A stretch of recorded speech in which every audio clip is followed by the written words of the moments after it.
தமிழ் திரையுலகில் கிட்டத்தட்ட 30 ஆண்டுகளுக்கும் மேலாக டாப் நடிகராக விளங்கி வருபவர் தளபதி விஜய்.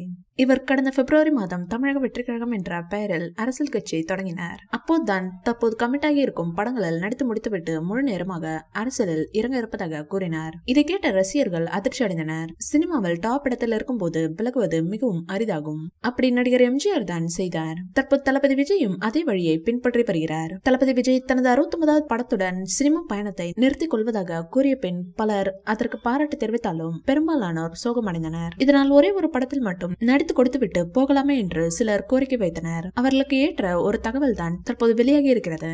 தளபதி விஜய் 70வது படத்தில் நடிக்க முடிவு செய்திருப்பதாகவும் இந்த படத்திற்காக 15 நாட்கள் அல்லது அதற்கும் குறைவான நாட்கள் கால்ஷீட் கொடுக்க முடிவு செய்துள்ளதாகவும் கூறப்படுகிறது. இந்த படத்தை யார் இயக்க இருக்கிறார் என்பது குறித்த தகவலும் வெளியாகி இருக்கிறது. சன் பிக்சர்ஸ் நிறுவனம் இது குறித்து பேச்சுவார்த்தை நடைபெற்று வருவதாகவும் கூறப்படுகிறது. இயக்கியது 5 படங்கள் தான் என்றாலும் அதில் தளபதி விஜய் வைத்து மட்டும் 3 படங்களை இயக்கியவர் அட்லி. இவர்தான் தற்போது தளபதி 70வது படத்தை இயக்க இருப்பதாக கூறப்படுகிறது. ஜவான் படத்திற்கு பிறகு பான் இந்திய இயக்குனராக மாறிவிட்ட இவர் தளபதி விஜய் வைத்தும் இன்னொரு பிரபல ஹீரோவை வைத்தும் ஒரு படத்தை இயக்க இருப்பதாக திரை வட்டாரங்களில் பேசிக் கொள்கின்றனர். தளபதி 70வது படம் குறித்து இப்போது வரை எந்த அதிகாரப்பூர்வ அப்டேட்டும் இல்லை.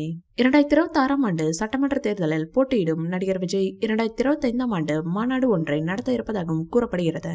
எனவே அவர் கிட்டத்தட்ட ஓராண்டு முழுமையாக சினிமாவை விட்டு விலகுவதற்கு எடுத்துக்கொள்வார் என பலர் கருத்துக்களை தெரிவிக்கின்றனர். இனி முடிவெடுப்பது தளபதி விஜயின் கைகளில் தான் இருக்கிறது.